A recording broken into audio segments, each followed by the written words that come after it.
And welcome back to the Y.E.S Longevity Podcast, where we give you insight on how to get fit, feel younger, and live better. We only really have just one housekeeping item for today, and that is we are a few weeks or so, almost about 2 weeks into our run to Boston, where we're going to burn as many calories as it takes to run from Burlington to Boston. We've got about 16 people that are challenging themselves this summer that are going to attempt to get that caloric expenditure. They're all off to a good start. We'll see if we can keep them going for the next 7 or 8 weeks from now till the end of August. It's a tough challenge this time of the year because it's beautiful out. Everybody wants to be outdoors, a lot of traveling going on. But I'm pretty confident that most of those people are going to be able to get this done. So today what I wanted to do was just take a little look back at some of the more recent research on telomeres and get us up to date on that some. If you remember, telomeres are a distinctive structure comprised of short, repetitive sequences of DNA present at the ends of our chromosomes. They form a protective cap, sort of a disposable buffer that gradually shortens with age. And that prevents chromosomes from losing genes or sticking together with other chromosomes during cell divisions. So when the telomeres on a cell's chromosome get too short, the chromosome reaches a critical length and the cell enters senescence or undergoes apoptosis, or essentially it dies. So people think of a telomere as like the aglets of the tips of a shoelace, this plastic cap that keeps the shoelace from fraying. So when we think of a linear chromosome, they are capped at the ends that ends at the ends of these wound up tight strings of DNA, repeating DNA, and that's what's called telomeres. So they're protecting the genomes from damage. So genomes are the organism's complete set of DNA, including all of its genes. So that's what the telomere is protecting. It's protecting that DNA. So they're really important. And they sense chemical signals of the stress in the cells. And so that when things become a toxic situation, they think the cell is being damaged, or they are going to, they kind of shut the cell down to kind of protect the body. But as they do that, the telomere gets shortened and wears down, sometimes faster than other times, and especially when there's a lot of stress. So there's a real component between stress biology and aging biology that are really tied up together intimately. So that's what a telomere does.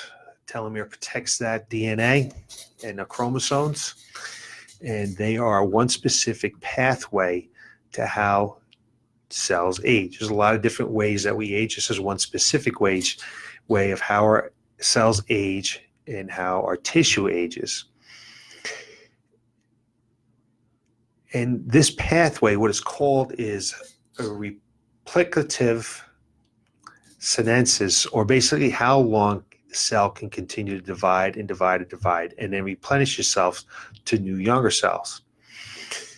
So the telomeres, when they get too short, prevent that particular cell, whether it's an immune cell or it's a neuron in a hippocampus or the lining of our cardiovasculars, we need all these cells to continue to replenish themselves throughout the decades. When the telomere gets too short, the cell stops dividing.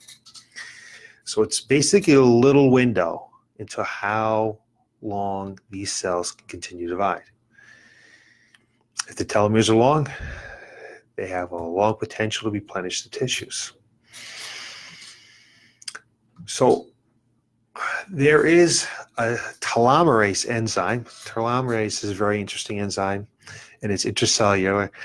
And it's interesting because it has the ability to rebuild the telomeres by adding back on base pairs. So base pairs, if you think of telomeres, just pairs stacked on top of each other. And when the telomere gets shorter, we lose some of the base pairs, and telomerase can rebuild that. So it's been showing that we can knock the cell down and it can't divide anymore and it dies. But if we upregulate telomerase, if we get telomerase into our systems or our cells activated, the cells can kind of become immortal. So it's an important regulator on how long a cell can divide. It's one of the major determinants of telomere length, because if your telomere is shortening and you have a lot of telomerase, you can repair them. And you actually may be able to lengthen them. So not just repair them back to that level they were at before the damage, you may actually be able to lengthen them again, which is pretty cool. It's pretty interesting. But this is sort of, telomerase is a double-edged sword in terms of telomeres getting critically short and telomerase activity going down and then leading into cellular senescence, because they can become immortal when telomerase becomes overactive. So basically, it's just constantly, the telomerase is constantly rebuilding the telomeres, pardon me. And immortality in some cases with overactive telomerase is associated with certain types of cancer. So it's very complex telomeres. I'm getting telomerase and telomeres mixed up here a little bit today, but telomeres aging is very complex. You can have too much telomerase, can become a bad thing, and not enough telomerase can become a bad thing.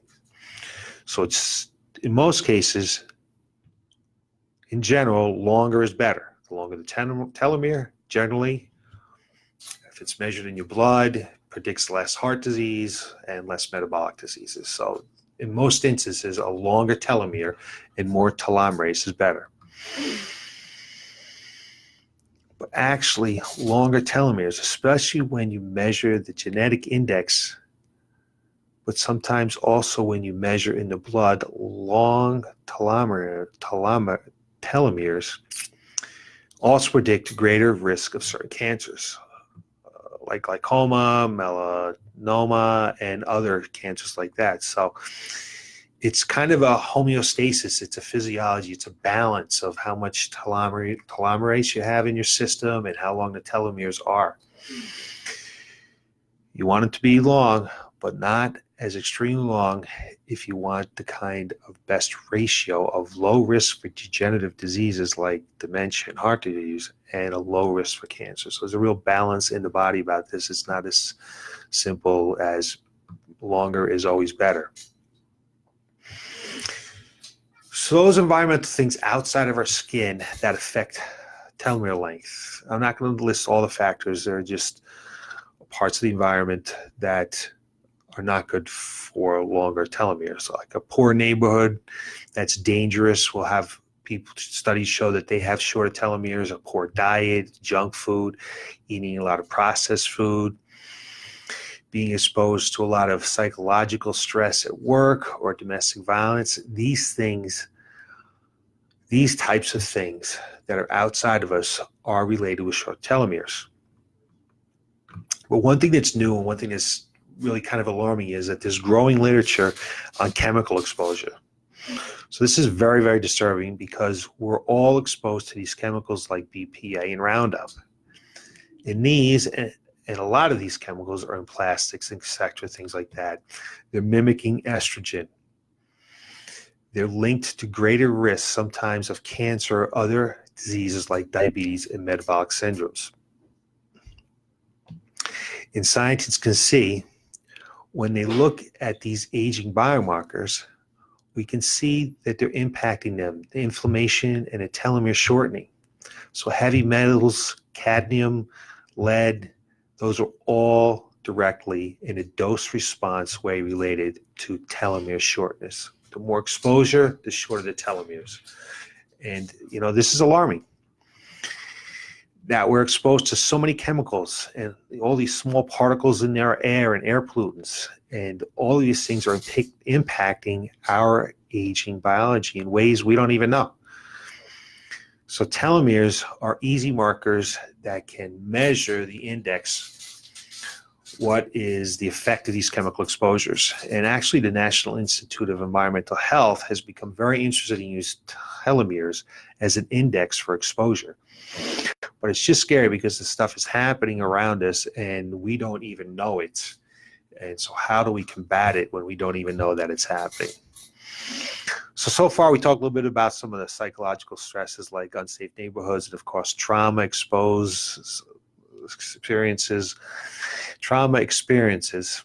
leave an imprint on telomeres, particularly if those experiences happen earlier in life. We've known that for a while now. Now, nutrition data pretty much it's not surprising, it's pretty consistent, where whole foods, healthy diets related to longer telomeres, and then you have the kind of foods that create oxidative stress, like inflammatory environments, and those related to shorter telomeres. So what do we mean by pro-inflammatory foods? Red meats, particularly processed meats, sugary drinks, particularly sugary sodas, high sugar foods. So those are pretty much the culprits that stand out. Mostly we understand about food patterns, but there's some foods that pop up that are surprisingly good, like caffeine. Caffeinated coffee is associated with longer telomeres. Now, it's quite a bit of coffee that you need to drink, and coffee, there's always pluses and minuses about coffee, but there was some studies that show that a lot of caffeine coffee is associated with like a 5 years increase in your telomere length. So that's kind of interesting there. We know that sugary beverage findings have been replicated many times by now. It's not surprising because liquid sugar has been more of an effect than sugar in food. And it does cause a big metabolic disturbance immediately. And so if you're drinking that every day, you should expect to have across the spectrum of aging biomarkers to have them be accelerated.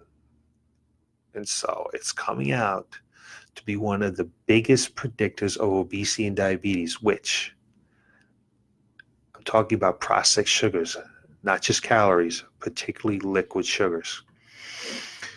So we're doing okay in health span. We're doing okay preventing people from dying from disease because of medication and diagnosis. In heart disease, stroke, people are dying less from those. We're doing so well keeping people alive longer and reducing these diseases. But at the same time, while those incidents and deaths are going down, the obesity incidence is going up. We can't control it for some reason. We don't have the medications for it, and it just becomes addictive, and it's a problem that's not being fixed in America. And it's a problem that we don't need medications to fix it. We just need to have the correct lifestyles to fix it. So if you're having a toxic lifestyle, if you're sedentary and you're eating junk food, a junk food diet, that medication is not going to outweigh those lifestyle effects. So like, let's take, for instance, metformin. Metformin is a medication taken for diabetes. And metformin, there's a lot of people take metformin for anti-aging. It has been shown to help people live longer. It's one of the very few pills that they have insight that probably slowing the age process in some ways. But if you're taking metformin and you're still eating a lot of sugar, like many people with diabetes do, and just because they're taking metformin, their brain is wired that way that they're going to continue with the addiction to food, that the metformin is not going to do much at all. It's going to do very little to affect their longevity. So you can take medications, you can take supplements, you can do things like that. But if you're not living the right lifestyle, it's not going to help. You're not going to, those things are not going to help you. The lifestyle is what's super important.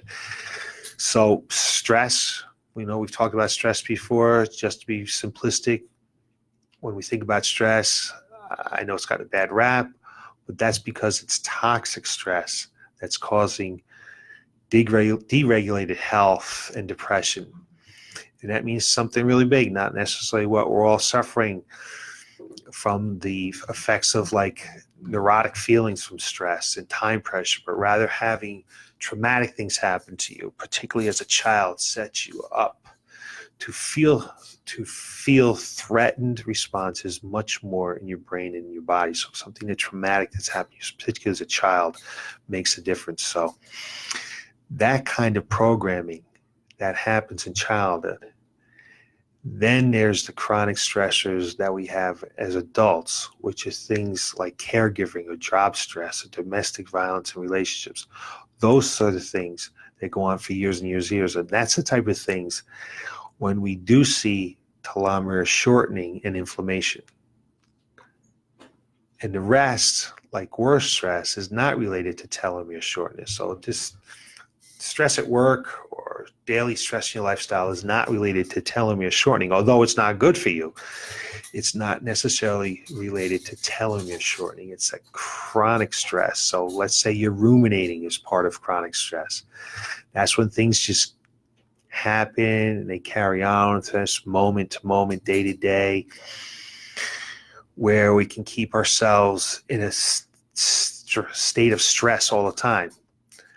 So that's one of the targets and interventions. When you do something like meditation is good for rumination, because you can't be present like we're trying to accomplish in meditation and be ruminating at the same time. So if you wake up and you're already worrying about the day, feeling like you can't control it, feeling anxious, so there's a wake-up response. Because what is waking up? It should be a clean state. Your mind should be clean, but it's not, because we have different tendencies to maybe jump ahead already into the future, right? So we start worrying, planning, anticipating. We find that our caregivers do that a lot more. They wake up, they're already in a stress state, their cortisol is high, shorter telomeres. But they have done some studies where caregivers wake up and they feel positive. So it's a change in their mindset. They're looking forward to the day. They feel joy. They look better. They look better in their telomerase enzymes, in their cortisol. So they wake up in a state is very important to notice. You don't want to be a pessimist. Wake up positive, thinking about your day. And those people, although they're caregivers under a lot of stress, have longer telomeres. So pessimistic view versus optimistic views simplifies that, but we're looking for that optimistic viewpoint. So if you're high in pessimism, you just expect bad things to happen. Pessimism is related to shorter telomeres. I think it's so important for people to know their style. You can't necessarily change your style, but you need to know about it so you can be aware of it, so you can laugh about it, so you can diffuse the power of that pessimism.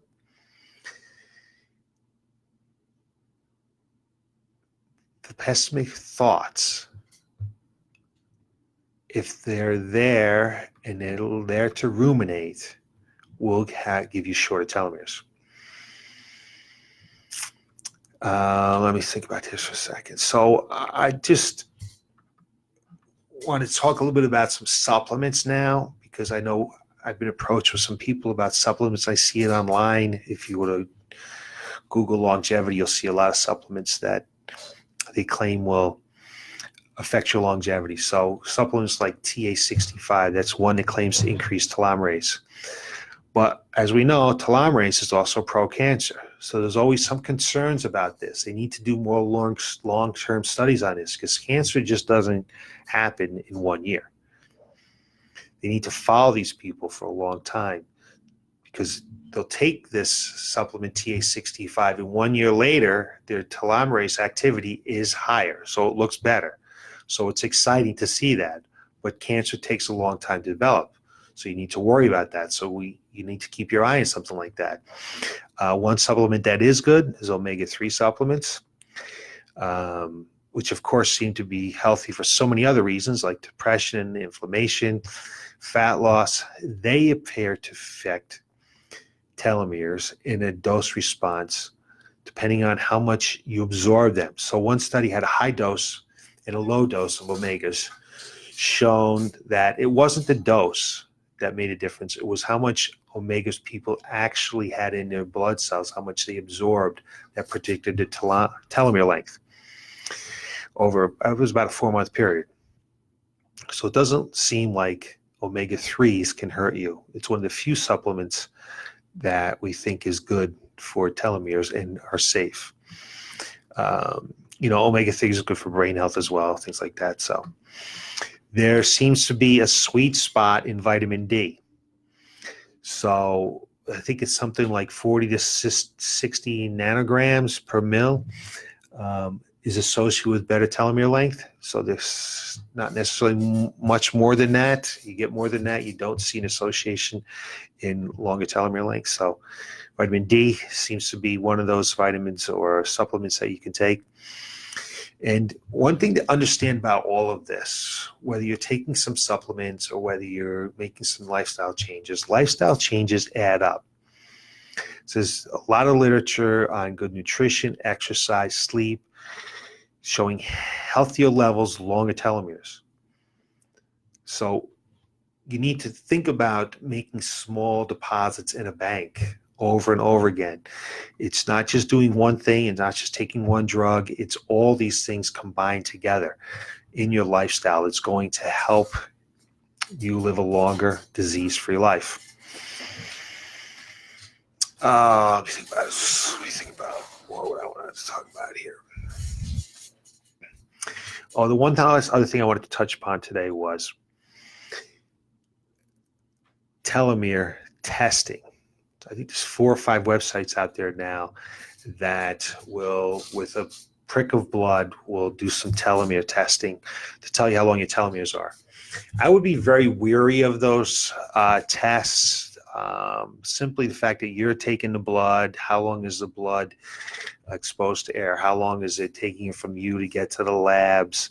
And you could take that test today and 3 months down the road have a lot of stress in your life, traumatic incident, maybe create a lot of oxidative stress. All one, that longer telomere is much shorter now. So just be very wary of those. Might be interesting to you, but I would be very wary of those telomere testing sites. It's still very infantile in the stages, and they really don't tell you that much about you, your health, and your likelihood to live a long time. So those are just a couple of things I wanted to touch on, especially on the chemical aspects of how the chemicals in our environment now are affecting our telomere lengths. And I wanted to touch upon the stress and how it's more not related to just everyday stress, but it's more when you ruminate and you have a pessimistic attitude and things like that. So I hope that helps you a little bit. When I find out more, I'll let you know more. We're always here to be on top of the newest research on telomere and aging and all the other factors of aging, not just telomeres. So look for more tips from us down here at Y.E.S Fitness next Tuesday. We'll give you some more insight on how to get fit, feel younger, and live better. Thanks for watching.